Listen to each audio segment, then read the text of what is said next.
নমস্কার সবাইকে। আবারও নতুন বছরে নতুন একটি বাইক নিয়ে চলে আসলাম। একেবারে fresh condition, super fresh condition. বাইকটির বয়স হচ্ছে অনলি মাত্র 7 মাস। বাইকটির চলা হচ্ছে 6550 কিলো।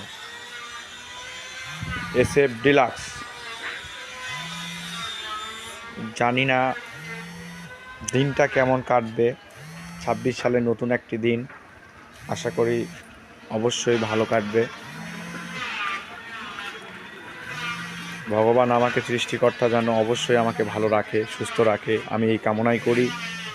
আগামী দিনগুলো যেভাবে কাটছে তার সাথে যেন ভালো কাটে, সেটাই আমি চাই। আপনারা আশীর্বাদ করবেন, সকলে মিলে দোয়া করবেন, আমি যেন সুস্থভাবে বসবাস করতে পারি। আর যদি কারো বাইকটি পছন্দ হয়ে থাকে অবশ্যই আমাকে স্ক্রিনে দেওয়ার নাম্বার থাকবে, যোগাযোগ করতে পারেন, যোগাযোগ করবেন। একেবারে ফ্রেশ কন্ডিশন, কোথাও কোনো স্পটের দাগ নেই। কারো লাগলে অবশ্যই বলবেন। ধন্যবাদ সবাইকে।